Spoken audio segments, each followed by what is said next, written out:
Hey everyone, I've just got back from Anfield, and unfortunately I'm not reaching the dizzy heights that I did on Tuesday. It wasn't quite the same, I'm sure you all agree. It was the most frustrating draw that I've probably ever witnessed at Anfield, to be honest with you.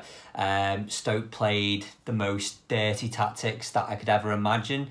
And all I can say to that is, what was the point? What was the point, lads? You're fighting for relegation now. What was the point on coming to Anfield and trying to play those dirty tactics to try and frustrate us, to stop us from scoring, when really you should have been coming out all guns blazing, trying to win the game, trying to take the advantage. But no, you came and tried to stifle us, which was the wrong decision for you guys because you're going to end up getting relegated. So I don't care. But it also allowed us not to play. So it's easy for me to say that, obviously, because it frustrated us. But come on, what you're playing at. It's the end of the season. You've got nothing to lose. Other than that, worst refereeing that I've ever seen as well. Andre Marinette. Now, he's been in the game for a while now. He's probably one of the most senior referees in the Premier League. I generally expected better than that from him. Some of his decisions were just, really questionable.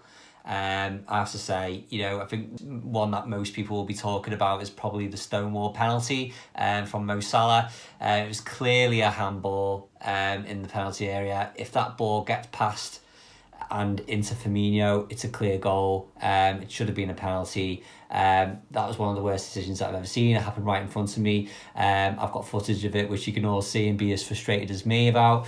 But that's needless to say. I think Liverpool had their chances. They had lots of chances throughout the game where they could have took the advantage. I really thought Ings was very, very unlucky to be called upon offside there. I mean, you could probably say that was a good decision from the linesman. Unfortunately, he was a foot offside. So, I'll give them that. But that goal was great to score at that angle. Would have been absolutely amazing for him and for his confidence to score that kind of goal. But it was snatched away from him, unfortunately. And there was a few other chances. Wijnaldum had a good chance. I think it just went wide of the post, unfortunately for him. But I think the most one that people will be talking about is the Mo Salah miss. I can't believe it. Mo Salah actually missing the goal. I didn't think I'd hear myself say that with the form that he's in.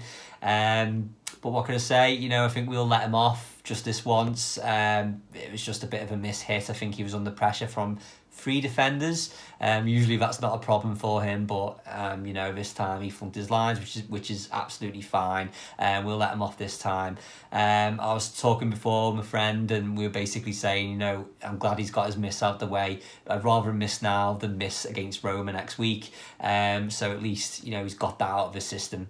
Overall, the game was frustrating, but I can really understand Klopp's tactics and Klopp's thinking around this with the team selection. I think we all can. I think we can let him off. So I'm not overly gutted about the draw. At least we drew and we didn't lose at the end of the day. We still got a very, very good opportunity to finish in the top four and qualify for Champions League football next season through the domestic channels. So that's absolutely fine.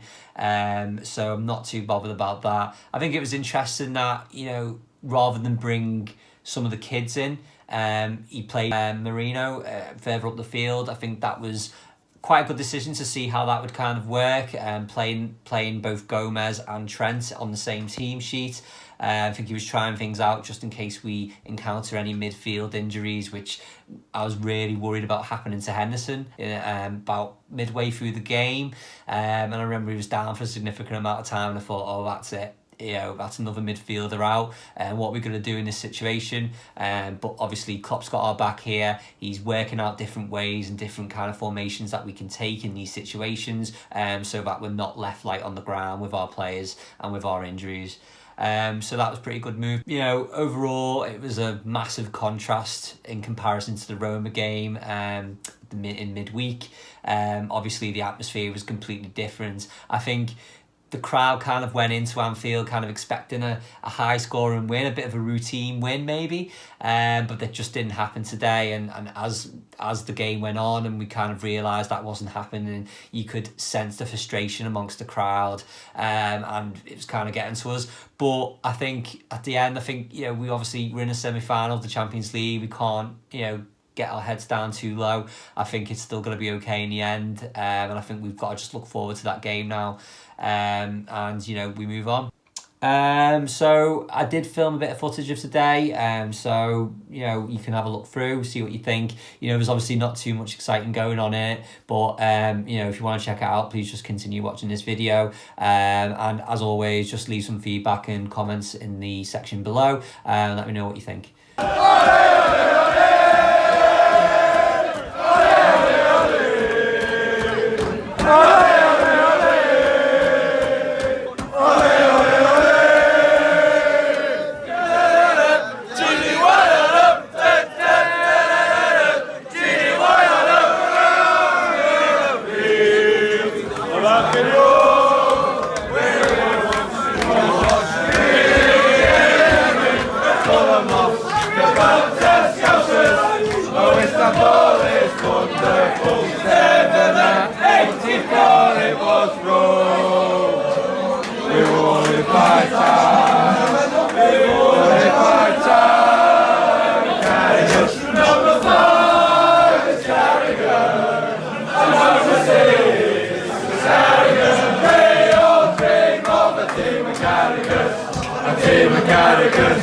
A team of caricatures.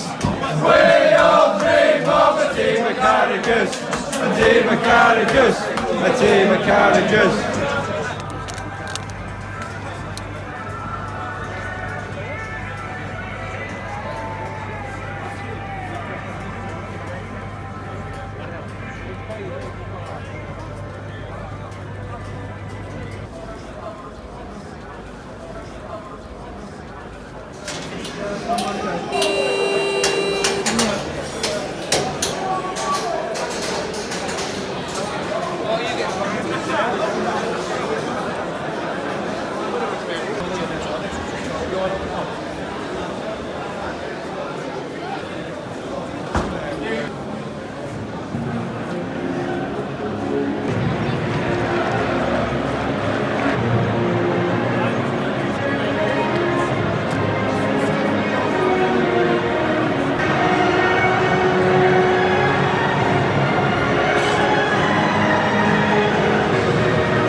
Give our unified strength of voice to our friend Sean Cox. Hello, be afraid of the love and the sweet silver song of love.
You've got to be some quicker, lad.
Ha ha ha!